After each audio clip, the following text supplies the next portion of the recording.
예수님이 십자가에 못 박혀 죽으신 그 때를 기념하며 정사 기념 예배를 오늘 드립니다. 본문 내용은 누가복음 23장 44절부터 49절 말씀입니다. 여기 주보 맨 뒤에 보면은 예수님이 십자가의 상에서 남기신 7개의 말씀이 있습니다.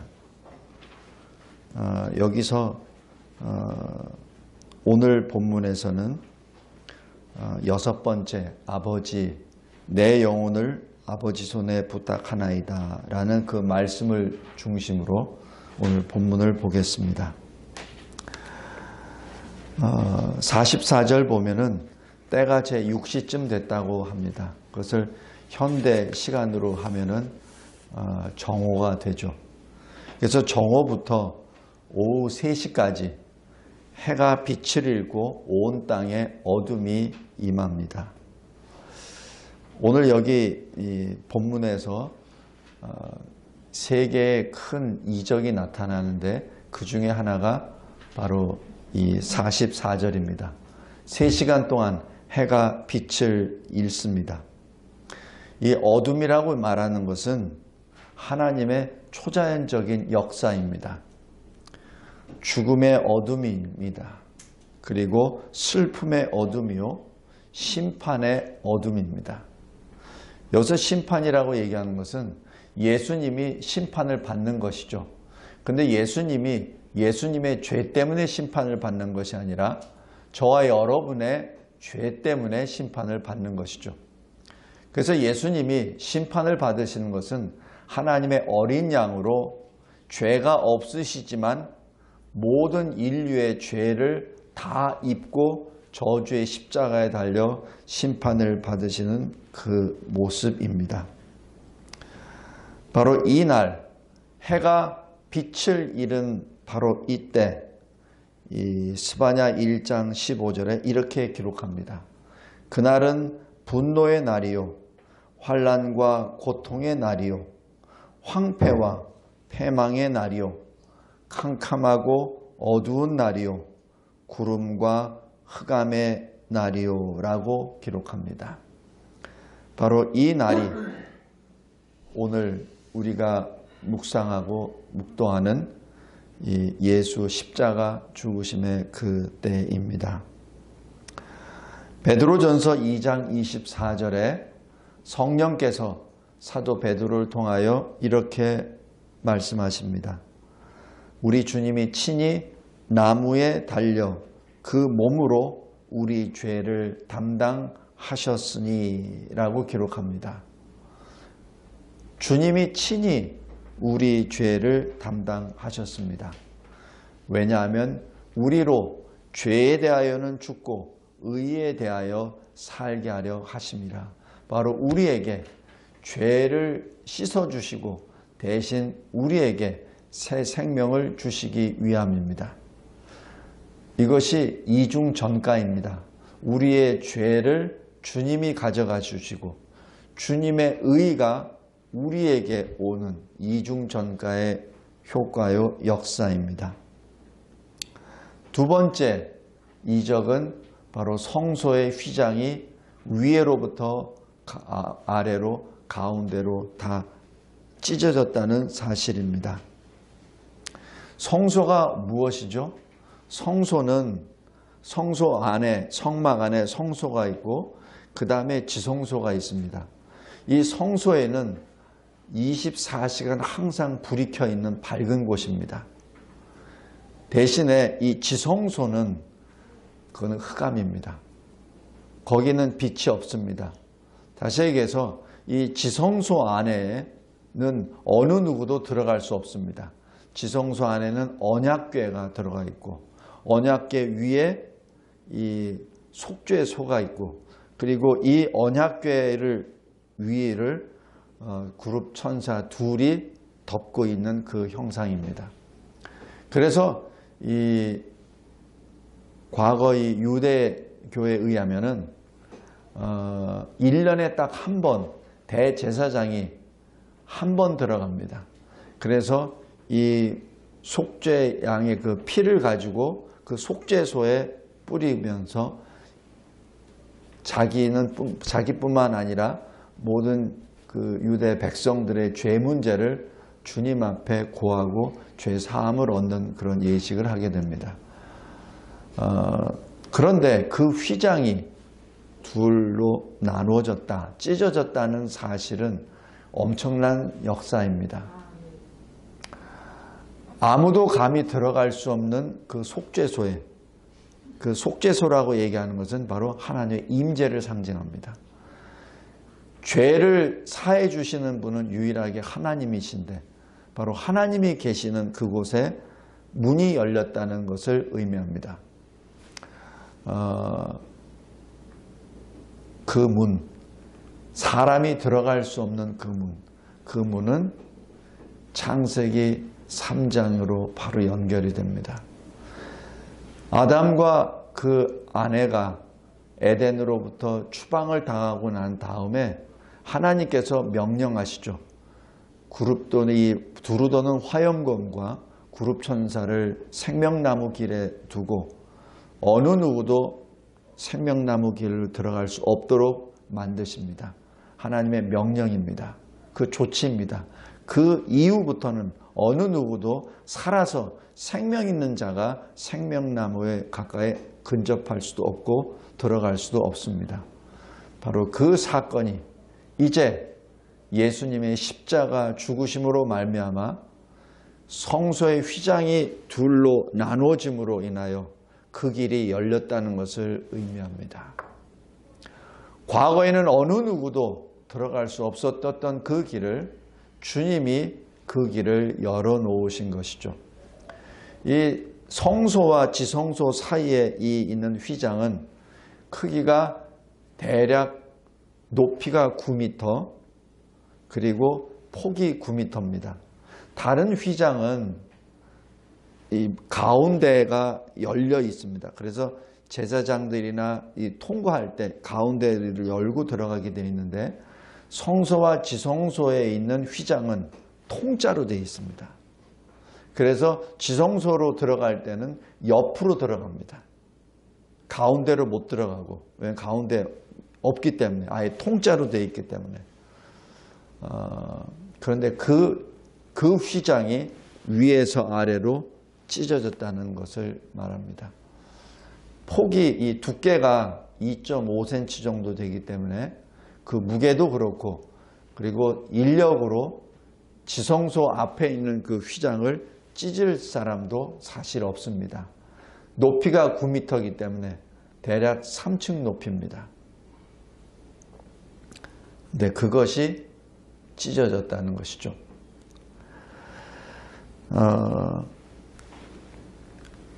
바로 하나님이 그 길을 열어주셨습니다. 근데 그 길은 예수님의 몸이 찢어짐으로 인하여 그 길이 열린 것입니다. 그래서 히브리서 이 10장에 보면은 10장 19절 20절에 우리가 예수의 피를 힘입어 성소에 들어갈 담력을 얻었나니 그 길은 우리를 위하여 휘장 가운데로 열어놓으신 새로운 살 길이요. 휘장은 그의 육체니라 라고 말씀합니다. 성도 여러분, 우리가 이게 성찬식 할 때 이 떡을 들어서 뜯으면서 하죠. 이는 내 몸이니라. 이것은 내가 많은 사람들을 구원하기 위한 내 몸이니라. 내 몸이 뜯어진다는 것을 의미합니다. 바로 죽음을 말하고, 이 뜯어진다는 얘기는 우리에게 예수의 생명으로 인하여 우리가 주님께로 나아갈 수 있는 새로운 살 길이 열렸다는 것을 말합니다. 그래서 주님이 요한복음에서 이렇게 말씀하시죠. 내가 바로 그 길이요. 바로 그 길이요. 라는 그 말씀 하나가 지금 십자가의 죽으심으로 그 길이 열렸다는 것을 말씀합니다. 다음에 세 번째 이적은 백부장입니다. 백부장은 누구죠? 로마 사람입니다. 백부장은 누구죠? 이방인 불신자입니다. 백부장이 누구죠? 사형 집행관입니다. 바로 사형 집행관이 여기서 이렇게 고백합니다. 47절. 이 사람은 정녕 의인이었도다. 이것은 그냥 속으로 한 것이 아니라 입으로 토해낸 것이죠. 그런데 마태복음과 마가복음에서는 이렇게 합니다. 이는 하나님의 아들이로다 라고 고백합니다. 지금 이 백부장이 불신자가 지금 예수의 십자가 죽으심 현장 가운데 서서 자기 신앙 고백을 하는 것이죠. 바로 성령께서 이 백부장의 영을 주장해 주셔서 이 불신자 그리고 예수를 사형 집행을 했었던 바로 그 자의 입을 통하여 그 자의 마음을 통하여 예수가 하나님의 아들이심을 예수가 하나님이심을 여기서 증거케 하십니다. 이것이 하나님의 역사입니다. 하나님께서는 예수 십자가 죽으심으로 말미암아 자연계가 죽으심 앞에 침묵합니다. 어둠으로 침묵하죠. 그리고 성소에 있는 휘장이 위에서부터 아래로 둘로 찢어짐으로 인하여 예수의 죽으심을 선언하며 그 죽으심을 통하여 우리에게 새로운 살 길, 하나님께로 나아갈 수 있는 영생의 길이 열렸음을 선포합니다. 그리고 이 모든 일을 유대인이 아니라 이방인이 바로 예수를 그 현장에서 십자가에 달려 죽게끔 했었던 그 집행관이 예수를 하나님의 아들이라고 선언합니다. 이것이 하나님의 구속 역사의 성취 현장입니다. 그런데 이것보다 더 큰 역사가 하나 있습니다. 그것이 오늘 본문의 주제입니다. 여기 46절. 예수님이 십자가에 달려 이렇게 말씀하십니다. 아버지, 내 영혼을 아버지 손에 부탁하나이다. 지금 예수님이 십자가에 달려 이 못 박히시고 난 다음에 주님이 하신 말씀은 시편 22편의 말씀을 성취하십니다. 엘리 엘리 라마 사박다니 나의 하나님 나의 하나님 어찌하여 나를 버리셨나이까. 그 말씀입니다. 바로 시편 22편을 거기서 선포하십니다. 그때 나의 하나님은 공의의 하나님이십니다. 바로 어린 양으로 우리 죄를 다 짊어지고 우리를 대신하여 죽으시는 죄인의 모습으로 하나님을 부르십니다. 아버지를 안 부르고 하나님을 부르십니다. 나의 하나님, 나의 하나님. 나의 아버지, 나의 아버지라고 안 부르십니다. 나의 하나님, 나의 하나님. 예수님은 절대적으로 스스로 십자가에 달려 올라가셔서 그 하나님의 공의의 심판을 온 몸으로 다 받으십니다. 그것이 나의 하나님, 나의 하나님이었습니다. 그런데 이 모든 것을 다 마치고 난 다음에 그 다음에 뭐라고 하죠? 아버지라고 말합니다. 하나님의 사랑입니다. 바로 공의와 사랑을 지금 십자가상에서 지금 선포하고 계시고 그리고 계시하시는 것이죠. 아버지, 아버지. 그 말씀은 무엇을 말하죠? 지금 아버지, 내 영혼을 받으소서라고 하시는 그 말씀은 내가 지금 육신이 찢어져서 내가 죽지만은 내가 영혼의 아버지께로 가나이다. 하나님 아버지와 영원토록 이제 함께 할 아들이 갑니다. 라는 뜻이죠. 요한복음 1장에 보십시오. 요한복음 1장 다시 한번 잠깐 보겠습니다.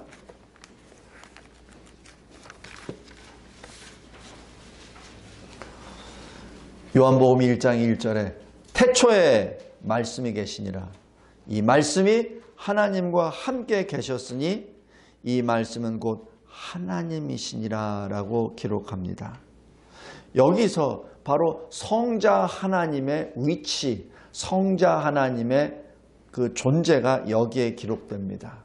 태초에 하나님이 천지를 창조하시는데 그 천지 창조에 실질적인 능력을 행사하신 분이 바로 말씀인데, 그 말씀이 성자 하나님이신데 그 말씀이 어디에 계신다고요? 하나님과 함께 계셨다고 합니다. 여기서 함께라고 얘기하는 것은 내 옆이 아니라 원어적으로 하면은 하나님 아버지를 바라보고 계신다는 얘기죠. 그러니까 성부 하나님과 성자 하나님이 바라보면서 같이 계셨다는 얘기입니다. 언제부터? 태초부터. 어떻게? 천지 창조를 하실 때. 그래서 하나님 아버지께 그 뜻을 받아서 말씀이신 성자 하나님의 말씀을 통하여 능력으로 만물을 창조하셨다는 것을 여기서 의미합니다. 지금 그 성자 하나님, 그 말씀이 지금 십자가에 달려 이렇게 외칩니다. 아버지, 내 영혼을 아버지에게 맡기나이다 라는 얘기는 이제 십자가에 달려 하나님 아버지로부터 떨어져 나가는 그러한 고통 가운데 있지만은, 그러나 내가 다시 부활하여 하나님 아버지와 같이 있을 것입니다 라는 고백입니다. 바로 요한복음 1장 1절이 다시 회복된다는 확신이요, 그리고 계시입니다.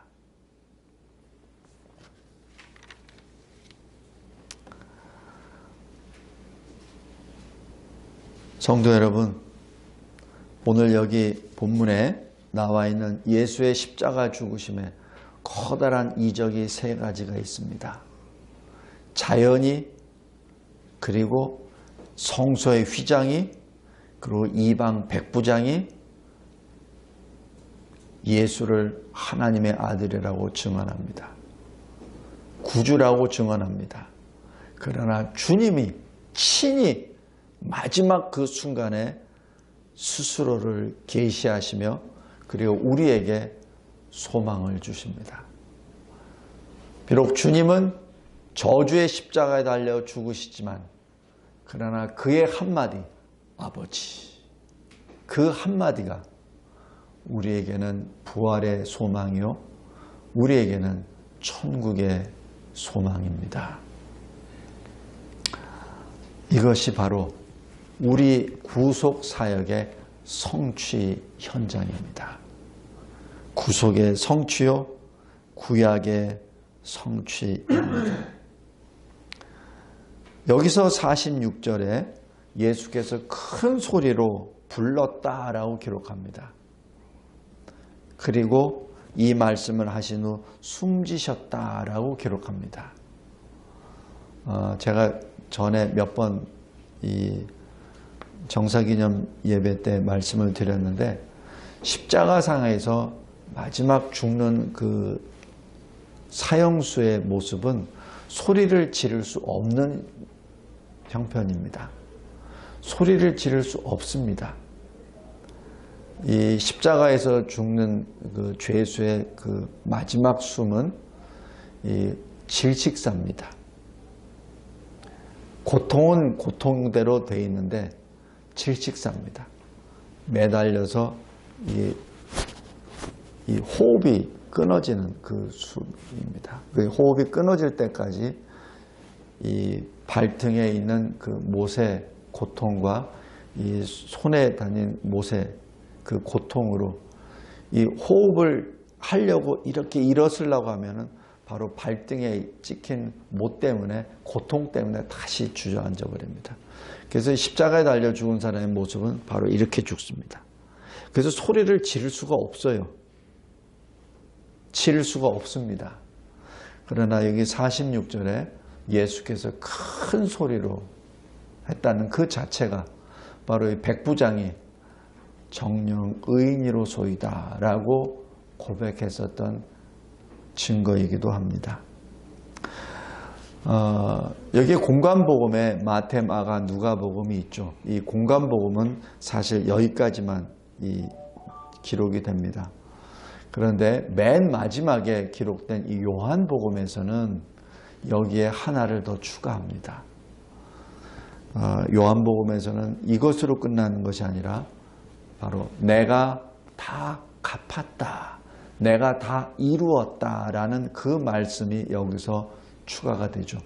왜냐하면 사도 요한이 바로 그 현장에 가장 가까이 있었던 유일한 사도였습니다.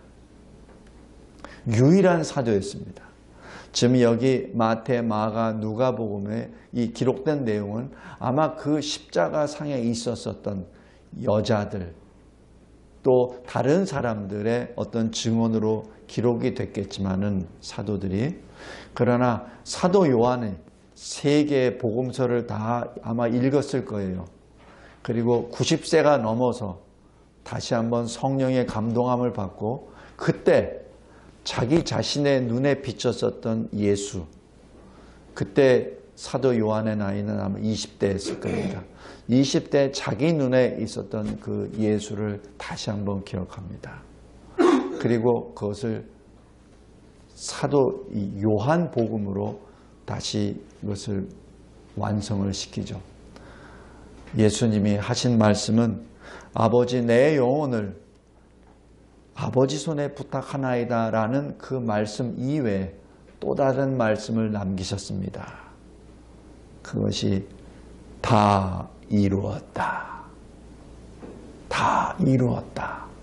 바로 텔레스타이라는 그 말씀으로 당시 상거래상으로 내가 너희들에게 빚진 것을, 너희들이 빚진 돈을 내가 다 갚았다 라는 그 선언이기도 합니다.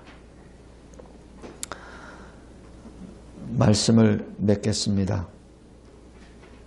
예수님은 참 사람이요 참 하나님이십니다. 예수님은 완전한 사람이요 완전한 하나님이십니다. 예수님이 왜 완전한 사람입니까? 왜냐하면 우리 사람을 구원하시기 위하여 완전한 희생 사람이 필요하였습니다. 그래서 완전한 사람으로 오신 유일한, 인류 역사상 유일한 완전한 참 사람이셨습니다. 그런데 완전한 참 사람이 존재할 수 없기에 하나님이 친히 오셨죠. 그래서 예수님은 완전한 사람이요 완전한 하나님이십니다. 주님이 이 세상에 십자가상에 죽으시면서 마지막 하신 말씀, 그 말씀이 우리에게는 큰 믿음이요 소망이요 위로요 우리의 인생 목표와 목적이 됩니다.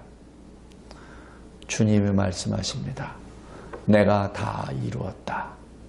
내가 너희들의 죄값을 다 지불했다. 그리고 아버지여, 이제 내가 모든 일을 다 마쳤으니 아버지 손에 내 영혼을 맡기나이다.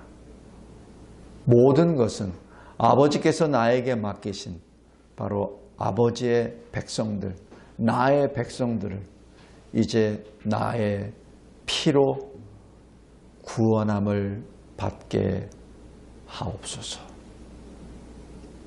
저와 여러분이 그러한 특권을 받은 주의 백성들입니다. 기도하겠습니다.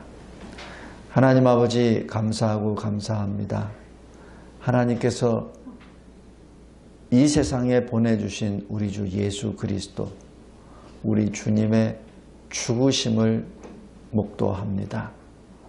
그 죽으시는 그 순간에 모든 이 자연 세계가 무릎을 꿇습니다. 그리고 하나님의 임재를 상징했던 성소, 그 성소의 휘장까지 찢어져 하나님의 임재의 길을, 그 하나님께로 나아가는 길을 열어주셨나이다. 그리고 주님이 이 세상에 오신 목적, 하나님의 백성들을 구원하시기 위한 그 목적의 현장 가운데 주님을 죽였던 그 백부장을 회심시켜 그리스도인으로 만들어 주십니다. 이 모든 것들을 우리 눈앞에 바로 골고다 저주의 십자가 현장 가운데 나타내 주시고 주님이 친히 말씀하십니다. 아버지, 나의 영혼을 받으시고 하나님의 백성들의 영혼을 받으시옵소서. 감사합니다, 주님. 감사합니다. 예수 그리스도의 이름으로 기도드리옵나이다.